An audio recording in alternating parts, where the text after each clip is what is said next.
First of all, congratulations to Kit for the distinction. Very, very good result indeed. Marvellous. Thoroughly deserved as well. This is just a little bit of instruction on the next piece I'm setting him for Easter.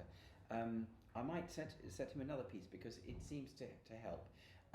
I've suggested to Kit that we actually try playing the cornet for a while. He's doing really well at the trumpet, but developing a few little nasty habits. The instrument itself is very heavy for somebody who's only 8 years old. And if I start people off, I always try and get them to play the cornet at that age. I did it myself. I played the cornet until I was about 14, 15 years old. What Kit tends to do is he tends to get this elbow into here and rests it against his sort of tummy there and then props the trumpet against it. Or if he doesn't do that, he tends to put the trumpet down low until it rests on his knee like that. That's not so good because it tends to introduce all kinds of tension, and also, yeah, you should be able to sit straight, upright with the instrument. It doesn't have to be absolutely horizontal. It can be 20, 30 degrees pointing downwards like that. But I'm a little bit concerned because he's so little that I don't want him to develop sort of nasty habits, tension and stuff can build up. Also, the other thing he tends to do with this hand, because the instrument is so far away from him, he tends to get, this is a bit difficult to demonstrate, but he tends to put this thumb, all children do this, the thumb of the right hand, he tends to put it through there and to support the instrument with that, and then his fingers then, of course, tend to look like that on the valves. You should have the fingertips on the valves like that.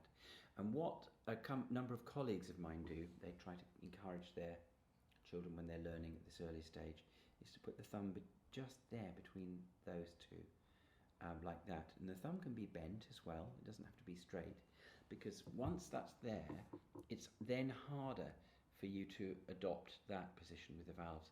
The fingertips should be on the valves because when you use the middles of the fingers, the valves then move slowly. You do need to move the valves quickly when we play a scale.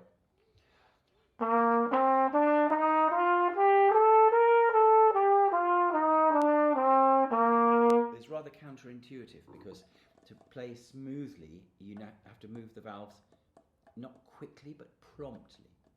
You have to move them from one position to the other rapidly.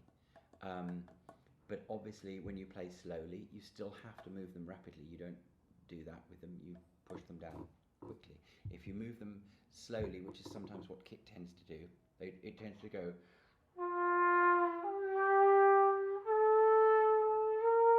I can play the same tempo, but so the valves move promptly, and they move from the closed position to the open position quickly, and obviously just before you need to begin a note. But a lot of that doesn't need to be explained. So I would like him, if you do ever, because I think you do work with him on this, and it certainly has paid off, the amount of work that you've done with him. It's really, that's one of the reasons he got a distinction for this. It's because of your personal input as well. You should take quite a lot of the credit for that.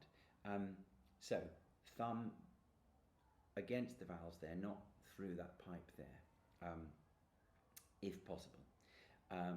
And also something you can check occasionally. It might not be so obvious to you, but he tends to, when he's playing, and this is the thing that all children do, when we play a sequence of valves, children tend to lift their fingers off between every one, like this.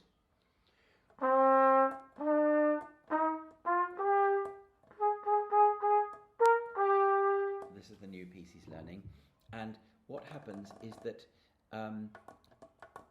there's no need to go,